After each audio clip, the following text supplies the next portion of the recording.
กับทักทายสบายดีเบิดสุขทุกคนที่เขามาเบิ่งโชมาส้มแล้วก็มาติดตามเนาะมื้อ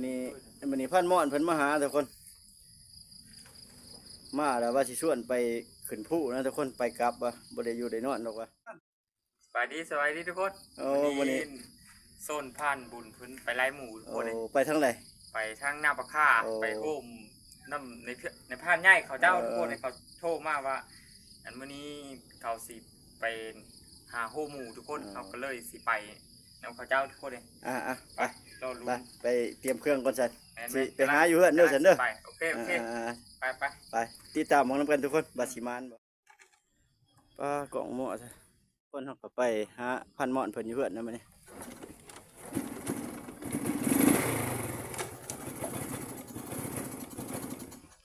สงสัยรถบ่อยากไปทุกคนวันนี้เฮาก็มาฮอดเรือนบ่ห้วยเฮ็ดหยังนี่พันม่อนพอส่งก่อนสมยังสมเมนนั่นบ่โอ้ยหมานเม่นแล้วมันเนาะจ้ะเนาะหมานเม่นแล้วอันนี้แม่มันคือเป็นหุ่นๆมื้อนี้โอ้ยมันต้องอ้อนโพดเฮาก็มาฮอดเรือนพันม่อนนะทุกคนแล้วก็เพิ่นยังห่อสมอยู่ทุกคนเฮาก็เจ้าหน้าก็ออกไปเด้อกับเบาผู้ไทยเนี่ยเฮาก็เดินทางแล้วทุกคนมื้อนี้ไปกับเบาม่อนเนี่ยเบาผู้ไทยเนี่ยและไปหน้าพระค่าทุกคนไปหาในพันผ้าเพิ่นในพันใหญ่แล้วก็ในพันแก้วนะทุกคนไปติดตามมั้งนะทุกคนเฮาก็มาหอดเทือนในพันผ้าสบายดีนะพันในพันเนี่ยสบายดีในพันแก้วนะทุกคนกำลังมาร่วมงานนะเพิ่นเทื่อแรกทมิตรเทื่อแรกนะทุกคนเอารัดเสาบ่ประเทศสบายดีโชคดีมื้อนี้ได้ร่วมงานนับได้ร่วมงานนับเดี๋ยวบ่ม่อนทุกคนอันนี้ก็สบายดีเขาก็ยังถ่ายทีมงานเนี่ยทุกคนนะก็เห็นกับกันแรกเวลาคนครบนะทุกคนเขาจังสิได้ไปนี่ไปทุกคนมานี่เขาก็ออกจากเฮือนในพันผ้าเพิ่นนั่นทุกคนออกจากเฮือนในพันใหญ่เพิ่นไปทุกคนลุยบ้านนี้ไปติดตามมานำกันสิมานบ่เนาะทุกคนเขาก็ไปกายเทียงในพันใหญ่เพิ่นทุกคนเลยมาแล้วก็พันผ้าเพิ่นไปนำเอามาเขากายแล้วทุกคนไปถ่ายอยู่โดนเติบข้างหมูนี่เพิ่นได้หลายแท้ได้เพิ่นได้ทุกคนโอ้ตัวโค้ยบ่มีเนาะนี่ก็สวรรค์ขอไปนำนี่แหละทุกคนเพิ่นสะสมเลยแต่นี่ก็5ตู้แล้วทุกคนเฉพาะข้างตัวน้อยก็ได้ตัวใหญ่ก็ได้ตัวใหญ่สุดทุกคน2ตู้3ตู้เนี่ยสมซื้อตะพาดนี่เด้ทุกคนเด้2อันนะเพราะว่าเจ้าก็เตรียมสิไปแล้วแหละตัวนี้เนาะตัวนี้นี่เนาะแขวนะทุกคน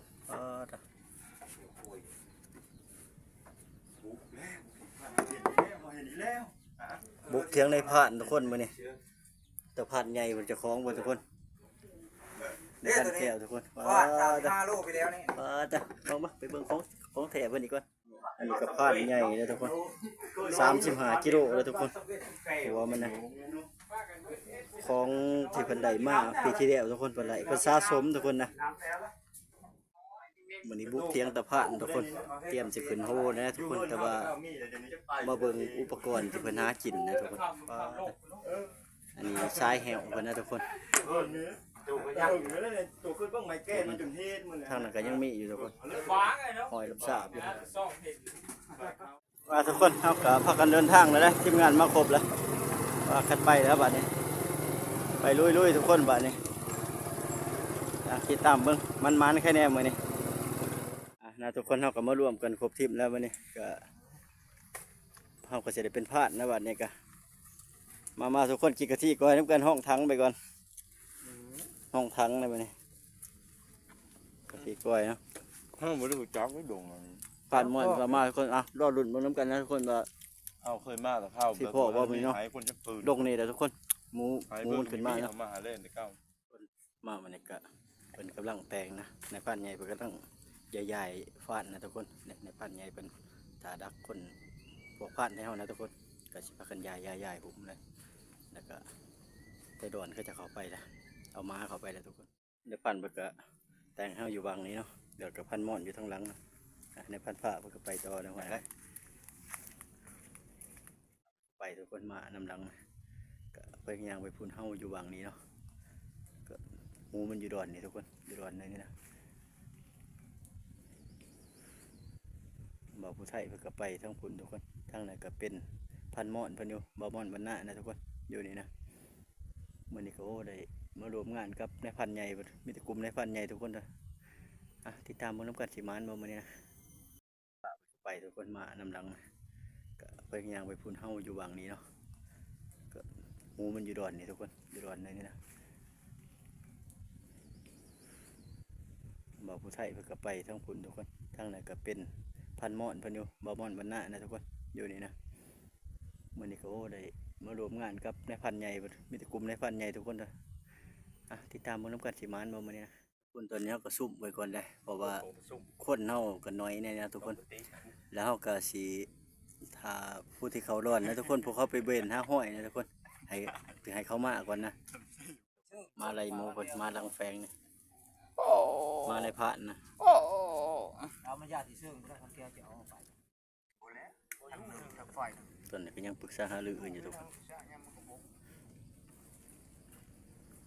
อย่างงั้นมันอยู่ฝุ่นอย่างงั้นมันละอยู่ฝุ่นหมู มีแต่มันลงพูดแล้ว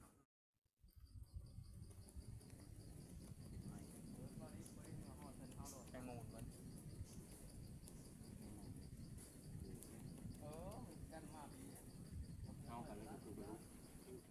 กำลังย่างสิเข้าไปจัดทั้งดุมนะทุกคน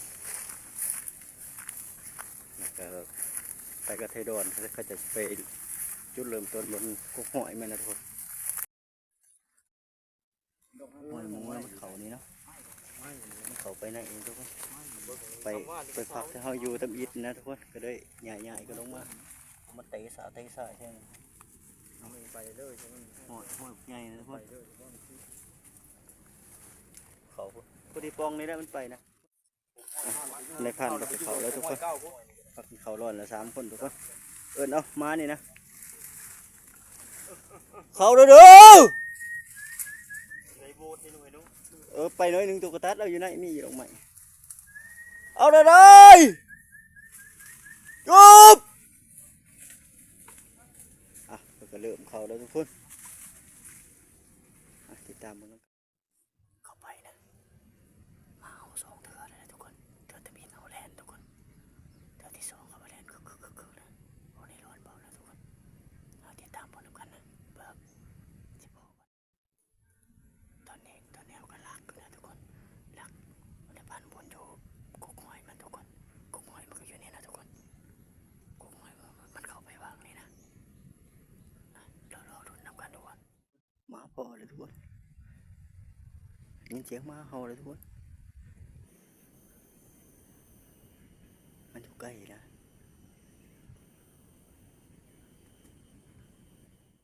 มันไก่เลยทุกคนหลอดนี่นะก็เริ่มต้นหลอดใหม่นะทุกคนไปต่ออีกหลอดใหม่นี่ในผ่านมันเห็นว่าเห็นหอยอยู่วะก็ได้พากันไปต่อหลอดใหม่นะทุกคนก็ที่ตามในผ่านจะพากันนั่งย่างน้ำหยาบเนี่ยทางหลังก็มีทุกคนย่างเขามากก็มากลางป่านะทุกคนมาก็มีบ้านกลางน้ำหลังหนึ่งทุกคนอยู่ในกลางป่าลึกนะทุกคนเป็นบ้านรับแลกันมาได้ทุกคนบ้านเพื่อนนะทุกคนอันนี้เป็นบ้านดิบเขื่อนนะทุกคน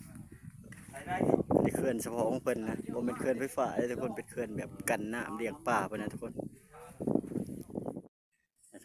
เขามาหอดลงอีกลงหนึ่งเนาะเขาก็ดักมึงในผ่านเพิ่นก็ใหญ่กันนะทุกคนเขาก็พูดแล้วลัดดูตัวหนาเข้าไปเนี่ยนะทุกคนยังตามทางนี่ทางหน่อยเนาะทางเขาแคมป์ให้เขานะทุกคนเขาก็ไปดักดูตัวหนาอยู่นะทุกคนบางทีมันก็สีแดงมาหาเขาบัวก็โหลดหลุดบนกันนะทุกคนว่าเขาสีได้ยิงว่านะมันนี่นะมาเจอเทดอนสิพอมันบัวนะคันพอออกมาเขาก็มีโอกาสรอหลุดน้ำกันทุกคน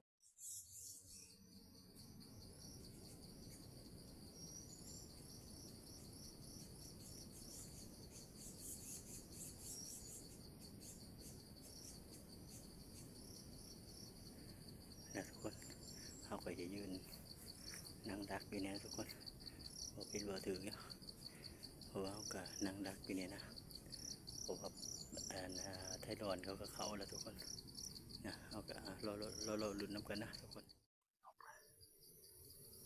ปวดจะทุกคน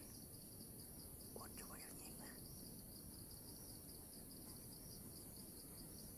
นั่นไปแล้วทุกคนบินมาเอาแล้วนะทุกคนบินมาไกลๆแล้วนะทุกคนมีกบไปเรื่องๆนะทุกคนตัวแรกตื่นนะแรกกบกันทุกคนวันนี้เขาก็พักกันยาแล้วทุกคน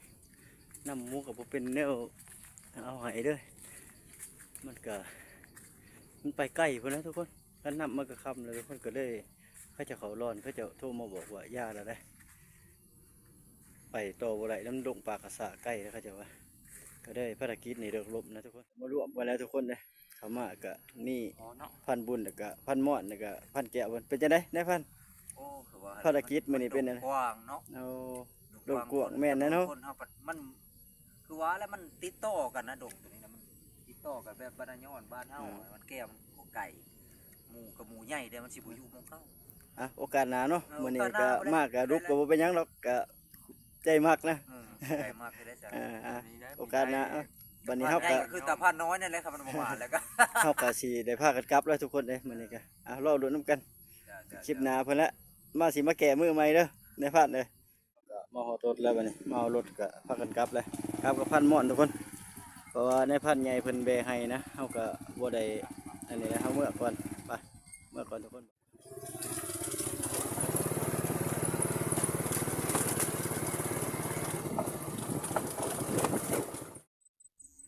ทุกคนเอากระถาว่าผู้ไทยมานะก็มาแบบันลางทุกคนมาถ่ายบันลางก็มาแบถาว่าผู้ไทยนะทุกคนบ้านนี่บันลางนี่ก็มีอยู่3-4หลังนะทุกคนอยู่เชิงในหลังหนึ่งนะทุกคนหลังคาก็ลกส่วงฤดูนี่ก็6แล้วทุกคนลกต้นไม้ลายทุกคนเกิดต้นไม้นะหลังหนึ่งเนี่ยอยู่วางเขาจอดรถนะทุกคนบันลางนะเขาก็เพราะว่าช่วงนี้ละเศร้าหวานเขามาเลี้ยงกล้วยเลี้ยงงัวนะทุกคนแล้วก็เขาก็เลยเอามาเป็นบอนที่พักเลี้ยงกล้วยเลี้ยงงัวนะทุกคนก็เลยเขามาอยู่มาใส่อันที่จริงก็เป็นบ้านหลังมาหลายปีแล้วทุกคนอายุการก็สิอยู่ในหลายปีแล้วทุกคนเพราะว่าต้นมะขามเขาจะปลูกเขาจุดใหญ่หมดนะต้นมะมีโยขนุนนะทุกคนเขาจะก็ปลูกขึ้นใหญ่เลยทุกคนมะพร้าวมันใหญ่หมดนะก็อยู่หลังมาหลายปีเลยบทนี้แท้เขาก็มาแล้วว่าผู้ไทยมาก็เสด็จกลับแล้วทุกคนเนี่ยทุกคนวันนี้เขาก็มาหอดเพื่อนหอดสารแล้วก็มากับลูกเมียกับท่านได้มาทุกคนเมียกับไปเพื่อนพี่น้องเขาเจ้าบ่สบายนะทุกคนเขาจะเสีย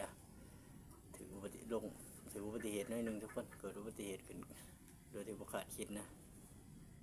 สำหรับคลิปนี้นะทุกคนขอฝากสำนีนะขอบใจผู้ที่มาเบิ่งมาชมมาติดตามนะสำหรับคลิปนี้ขอจบสำนีพบกันใหม่คลิปหน้าสบายดี